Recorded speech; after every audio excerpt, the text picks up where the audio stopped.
और यहाँ तक कि आज मेरा कहने को कोई नहीं संसार में जो उनके शव को निकाल सके मिट्टी के भीतर से। पति कहते थे कि आप हमारे हो, आप हमारे हो, आप भी हमारे नहीं हो। आज आप भी नहीं आए हो मेरे इस शोक की घड़ी में मेरे पास। रोज पत्नी रोती, महीनों निकल गए बंधुओं, महीनों। पत्नी रोज जाती और उस टीले पर जो धस चुका था वहां जाकर के प्रणाम करती, वहीं बैठी बैठी रोती रहती। एक बार कुछ संतों की जमात आई और वो संतों की जमात उसी टीले के बगल से निकल रही थी जहां कुआ जी धस गए थे। वहां उन्होंने अच्छी व्यवस्था जान वहां बैठ करके अपने प्रसाद आदि खोल करके पोटलियों से पाना प्रारंभ किया।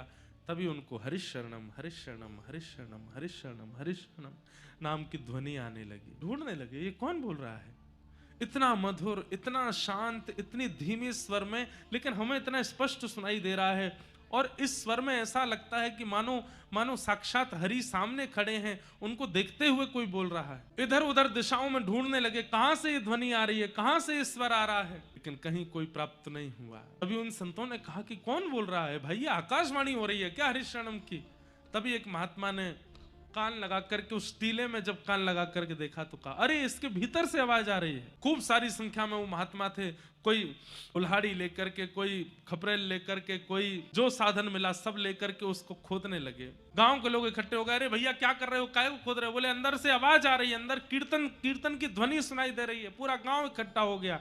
किसी ने जाकर के कुआ जी की पत्नी को बताया, बोले जहां कुआ जी दबे थे आज कुछ महात्मा मिलकर के वहां खोद रहे हैं और ऐसा कह रहे हैं भीतर से आवाज आ रही है। पत्नी दौड़ी दौड़ी गई, वहां जाकर के जब देखा तो सब संत लगे हैं खोदने में। खोदते खोदते खोदते 2 दिन बीत गए। गांव के लोग भी अब अविश्वास, अरे हम तो पहले ही मना कर रहे थे, इतने महीने हो गए, कहां कंकाल भी नहीं बचा होगा उनका। तो अरे यहां से ध्वनि आ रही है स्वर की। थोड़ी देर में पूरे गांव को भी वो ध्वनि सुनाई देने लगी, हरिशरणम हरिशरणम हरिशरणम। खोदते खोदते 2 दिन बाद जैसे ही अंतिम परत पर पहुंचे, जैसे ही मिट्टी हटा करके देखा तो क्या पाया, सुंदर दिया जला है, सामने साक्षात ठाकुर जी का श्री विग्रह विराजमान है और कुआ जी बैठ करके खूब मधुर वहां भजन कर रहे हैं, ठाकुर जी का हरिशरणम नाम संकीर्तन कर रहे हैं। कभी हाथ में करताल लेकर के नृत्य करने लगते हैं, कभी बैठ करके प्रणाम करने लगते हैं, वंदन। देख करके किसी को भी विश्वास नहीं हुआ, ये कैसे हो सकता है।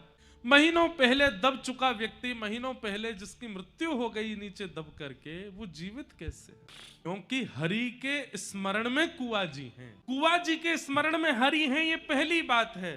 पर कुआ जी के मन में हरि स्मरण होते होते होते एक स्थिति ऐसी आई कि अब हरि के स्मरण में कुआ जी हैं। चाहे जैसी परिस्थिति आ जाए, हरि के स्मरण में जो आ जाता है, परीक्षाएं तो उसकी होती हैं लेकिन कोई उसका बाल बांका नहीं कर पाता। जीवित कुआ जी वहां से निकल करके बाहर आए। अब तो पूरा गांव उनको पूजने लगा, वंदन करने लगा। ठाकुर जी ने उनका यश बढ़ाया।